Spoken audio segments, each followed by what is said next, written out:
கிறிஸ்தவர்களுக்கு இருக்க வேண்டிய மிகப்பெரிய கவலை, ಕ್ರೈಸ್ತವರಿಗೆ ಇರುವ ಒಂದು ದೊಡ್ಡ ಚಿಂತೆ ಯಾವುದು? என்னால கிறிஸ்துவின் நாமம் தூஷிக்கப்படக்கூடாது. ನನ್ನಿಂದ ಕ್ರಿಸ್ತನಿಗೆ ದೇವ ದೂಷಣೆ ಆಗಬಾರದು. ஹல்லேலூயா. ஹல்லேலூயா.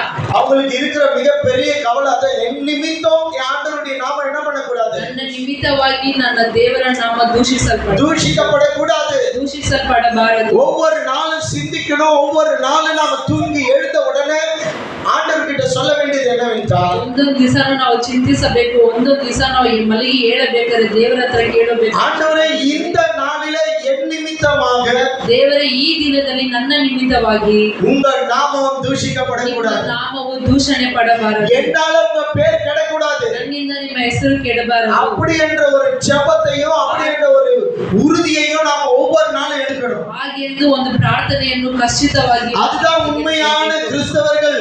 ಅದೇ ನಿಜವಾದ ಕ್ರೈಸ್ತವರು. அவங்க தான் உண்மையான கிறிஸ்தவங்க. ಅವರೇ ನಿಜವಾದ ಕ್ರೈಸ್ತವರು. ஹல்லேலூயா. ಹಲ್ಲೆಲೂಯಾ. கிறிஸ்துவின் பெயர் யாரால கெட்டு போகிறது? ಕ್ರೈಸ್ತವರ ಹೆಸರು ಯಾರಿಂದ ಕೆಟ್ಟು ಹೋಗುತ್ತದೆ? கிறிஸ்தவர்களால தான் கெட்டு போகிறது. ಕ್ರೈಸ್ತವರಿಂದನೇ ಕೆಟ್ಟು ಹೋಗುತ್ತದೆ. ஹல்லேலூயா. ಹಲ್ಲೆಲೂಯಾ.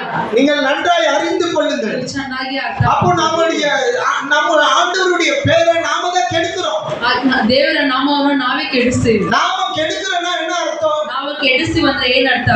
நாம நடக்கிற நடக்கைகள், நாம் செய்கிற செய்கைகள், ನಾವು ನಡೆಯುವ ನಡವಳಿಕೆಗಳು, ನಾವು ಮಾಡುವ ಕ್ರಿಯೆಗಳು, நாம் பேசுகிற பேச்சுக்கள், ನಾವು ಮಾತಾಡುವ ಮಾತುಗಳು, இவைகளை தான் கிறிஸ்துவை பிரதிபலிக்கும். ಇವೇ ಕ್ರೈಸ್ತರನ್ನು ಪ್ರತಿಫಲಿಸುತ್ತದೆ. ஆனா இவை எதுவுமே நம்மிடத்தில் சரியில்லாதிருந்தால், ಆದ್ರೆ ಇವು ಯಾವ ನಮ್ಮ ಹತ್ರ ಸರಿ ಇಲ್ಲದ ಹೋದ್ರೆ கிறிஸ்துவின் நாமம் தூஷிக்கப்படும். ಕ್ರೈಸ್ತ ನಾಮ ದೂಷಿಸಲ್ಪಡುತ್ತದೆ. அதற்கு காரணமாக நாம் இருக்கக்கூடாது. ಅದಕ್ಕೆ ಕಾರಣವಾಗಿ ನಾವು ಇರಬಾರದು. ஹல்லேலூயா. ಹಲ್ಲೆಲೂಯಾ. ஹல்லேலூயா.